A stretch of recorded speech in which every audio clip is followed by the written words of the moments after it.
Hello, and welcome back to the Central Sports Pod. I'm Ted. I'm Ethan. I'm Brand. And I'm Sam. And before we start this episode, this will be audio only. We're a bit of a time crunch this week, but we want to deliver. So, all right, starting off, we're talking about NBA rivalries week. What do you think about these very heated rivalries?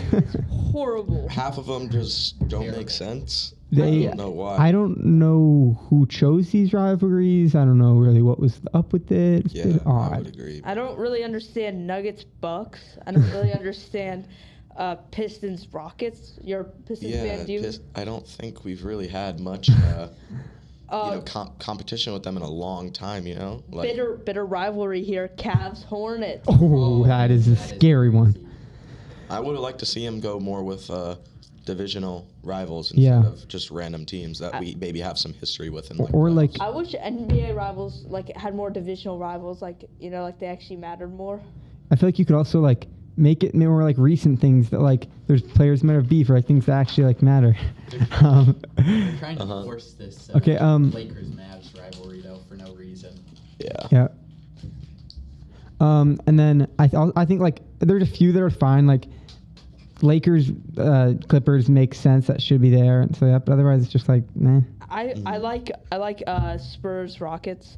What I really don't, I'm confused on is why there's no Sixers Celtics. That's been a big rivalry at least this year so far. Mm-hmm. A Pacers OKC would have been fun. Why don't we do that? Because the Pacers are terrible this year. But they're a rival. It'd be a fun game. I mean, if you're going with the theme of a rivals week, I mean that would make sense. I don't think it would be very fun. And to watch at least, which is what they're trying to do with this. Yeah, but then you have Hornets Cavs. It's can we looking good lately. The NBA is kind of. I just wish there were more rivalries. Moving on, we're gonna talk about NFL playoffs. Yeah. This is wild. I am loving it right now at playoffs. Let's start with AFC side. Bills lost, unfortunately. Yeah. Broncos are going. Horrible calls. I mean, the catch probably weren't PIs.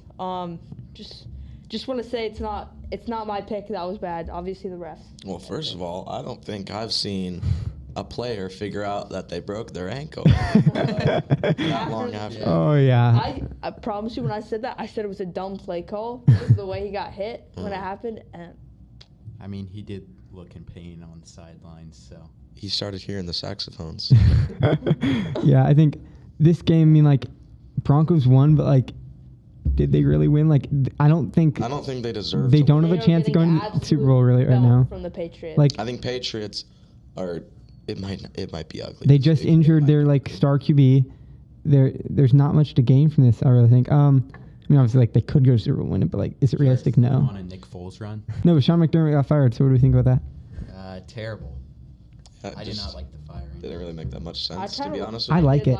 I really like him getting fired because the Bills have been not performing at the high level at when it matters for so long that I feel like you needed a culture change. They almost went to the AFC Championship. Yeah, but this has happened every single year, and they haven't been able to get over this hurdle. Moving on, Patriots-Texans, the other AFC team. Or AFC game. So, I just want to say I apologize for backing C.J. Stroud this whole time about how he's a great playoff quarterback. I misplaced my faith, and I accept it. I now see why the Panthers took Bryce Young. Yep. Texans. I remember the hype around C.J. Stroud a couple of years ago. It was there, and I mean, he's a good quarterback. He just doesn't deliver in the playoffs. Yeah, their defense is the only reason they ever went this far. I think. I mean, he's a startable quarterback in the league, and you can't just move on from him. But you should rebuild around him. And you gotta remember, Tank Dell still is not back. I don't know. Other good receivers. You had Charlie Kirk have a touchdown. Well, yeah, but I feel like Tank Dell, at least what I had seen when Tank Dell was playing with the Texans, he was really what kind of unleashed CJ's X factor, if you will. You knew. You know that they have chemistry. That's a whole story. But X factor, throwing 4 interceptions. No, but he plays better when Tank Dell's on the field. He plays better when they traded Laramie Tunsil, and he doesn't have an O-line, so I don't know. It's just I don't think Tank Dell has. No, it's. I know. I just think Tank Dell is a very give up on big Tank part Dell. of. He's too hurt. Mm-hmm. I mean, give up on him. You're gonna give up on Tank Dell? I think Jordan Love. Yeah, he proved why he's the best quarterback in the league. No, but Patriots. I think Patriots are probably going to be the AFC winner. Yeah, and probably. I think that's a definite. But do they look like a strong team? What do you guys think about the whole organization of the Broncos just being super hype about their backup? What are you guys thinking about that? Hasn't played a snap in. I think that's what you have to do. So. That's what you have to do when you're in the AFC Championship. Jarrett Stidham. I think that it's just gonna be clowned on.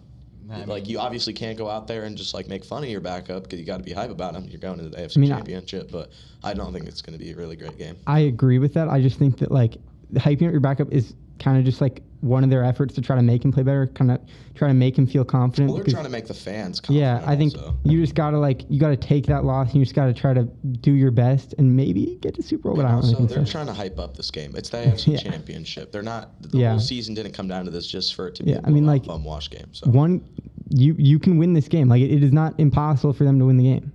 I just think it's not impossible. It's one game. It's going to be an uphill battle from the start, no matter what. Yeah. But it is possible, and I think you just got to motivate your players as much as you can and try to get over that hill. It's who's going to win it is going to determine who goes to the Super Bowl. Yeah, I think we'll move on to the NFC now. Make sure you're in analysis on the situation. So, Seahawks 49ers.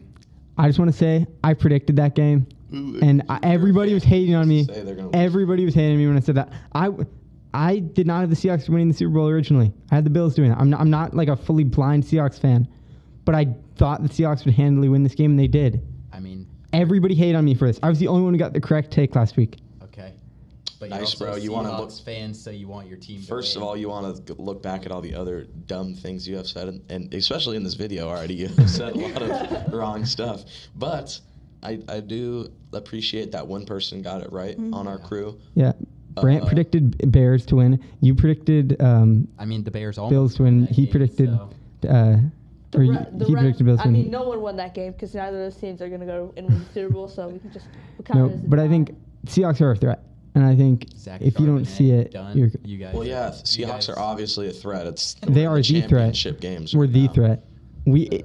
We control our, honestly, if we play well, and not the Broncos. No, but you just said they could win. Well, they could, but they're not a threat. A chance is not a threat. You know what I mean? I think being a top 4 team left in the NFL, I think that makes you a little bit of a threat. But of the 4 teams, they're not a threat to any of if I'm any of those teams, I'm not scared of the Broncos. Chance of winning. I think that Zach Charbonnet being out is not actually that big of an issue. Because if you look at his workload versus Kenneth Walker is by far the better back. I don't hate it. We have 2 games left. The injury issue really isn't as big. Moving on to Bears-Rams. Yeah. Bears should have won that game. That was Caleb Williams. Nah. Caleb Williams. Should have, no. Should have, no. That was I was almost getting so bad because I'm not a Bears fan, but I wanted the Bears to win that game. That was a stupid play on that last play when he turned his back. He got lucky. I was watching the game. I was on the bus coming back from Disney, going back to the hotel, and everyone was watching it. And then final play came. Bears lost, and I was like, "Let's go!" And everyone else on the bus was like, "Dang it, I want the Bears to win." What a story. Yeah. No, I think awesome. I really think that you could argue the Bears deserve to win, but that last Hail Mary play to Cole Kmet, that was a lucky play. I would not say that was. Lucky. He still scored. He showed. Well, yeah, but quarterback. Mm-hmm. What else do you want him to do? Yeah, but he scored. The Rams outplayed them during that game. Okay. So I wouldn't say the Bears deserve to win that game. Well, the Bears did lose, so obviously. The Bears did lose. Yeah. So I just think that they deserve to win. I would agree. It's kind of being petty. Mm-hmm. Rams Seahawks NFC Championship. In my opinion, this is more hype than any possible Super Bowl. I genuinely, this is going to be the best game. Ted with another terrible take. I don't think it's a terrible take at all. I think this is going to be the most competitive game of any of the possible games left. Yeah. I like the Patriots. I like the Patriots odds. It's still the Super Bowl at the end of the day, though. Well, yeah, I would love Stephon Diggs get a ring. That would be pretty. I'm saying taking out the name value Super Bowl. This is the most hype game, game wise, playing wise. True. Yeah, but the Broncos are also without their starting quarterback, so can you really chalk that up to? No, but it would be more competitive game if. I'm still. That doesn't matter. It doesn't change the fact that this is the most hype game of the rest of NFL playoffs. Yeah. The Broncos would have been more hype, so. But they're not, Brant. They got injured. They can't do anything about that. Yeah, they're not very hype. No, I think Seahawks are going to win. I just think the Rams have been looking a little fraudulent the last few weeks. Yeah. Fraudulent until they beat you guys this week. Okay. Brant, they almost lost to both the Panthers and the Bears, and we beat the 49ers by 35 points. Hey, is almost lost, though? I don't think so. What the heck are you saying, Brant? All right, moving on. Let's talk about a little bit of the coaching switch-ups that have happened recently. Yeah. So people have been getting hired. Atlanta hired Kevin Stefanski. I kind of like that. I like it. I like it a lot. I like it. Yeah, I think that that's just a good system for him because he's clearly more of a defensive-minded coach. I think that defense has a lot of potential that they kind of been getting held back on. Moving on to the college football championship. Yes. What are our opinions on this Indiana win? Mendoza. I hate Carson Beck. One thing I will say is... Well, he's been out of college for 2 years. So. Yeah. But, one thing I will say is this whole Mendoza thing just fraudulent. To say it. I want to touch on this because there's whole been persona. Cuban Mike Glennon is not going to be good in the NFL. both NFL and NBA in the past couple years. I feel like the draft is so overrated. People are like, "Oh, this guy's the next big thing. He's a generational talent." Cam Ward. Yeah. The best players don't come in the first round if they're No. a quarterback. Unless it's the NBA draft this year, I think that's going to be the best. Well, I mean, that's exactly what I'm saying. No, but I will say Mendoza, if he goes to the Raiders, which is highly likely, I hate to say it, but I think his career might end short. I mean, who knows? Another Jamarcus We Russell still don't know situation. exactly who the Raiders are going to hire, but I mean, I don't think it really matters. that system is so messed up. I mean, even Antonio Pierce said it would take decades to fix. So Yeah, that's terrible. That's really bad. If your old head coach is saying that. I also think if you're looking at Carson Beck, where do we think he's going to go in the draft? Like the 7th round. Do you think he has a potential in the NFL at all? No. I think it's a Shadidi kind of moment. Yeah. He's terrible. No, I think Carson Beck is going to be one of those guys, kind of like Stetson Bennett a few years back, where he's going to go to a team and... No, I agree. Yeah, I think he's going to go to a team and just kind of be that backup and just get no chance to play. Maybe he gets lucky and a guy gets injured and he maybe does something, but I really think he has no future in the NFL. No, yeah, I think it's like a Max Brosmer situation. Yeah. If he gets in, he's not turning that ball over. I think it's going to be a Max Duggan situation where he's out of the league after 2 years. Hey, go to the XFL, bro. Maybe it's going to be the next Tom Brady. I think he's going to go to Houston Gamblers with Heideckers. Hey, Mr. Irrelevant incoming. Where's Destroying playing? Just All right. This has been a bit of a fun, rambunctious episode. And a little bit of this, a little bit of that. A little bit of Ted. Comment down below. What do you... Stupid. Just shut up, Brant. Okay, comment down below. What do you guys think? Go check out Leave the us any- YouTube. Also, Our let opinions. us know if you would like to see more detailed, just audio only. Yeah. Because we're going to try to maybe get it on Spotify at some point, but Mhm. we'll see. All right. See you next time. Peace. Peace.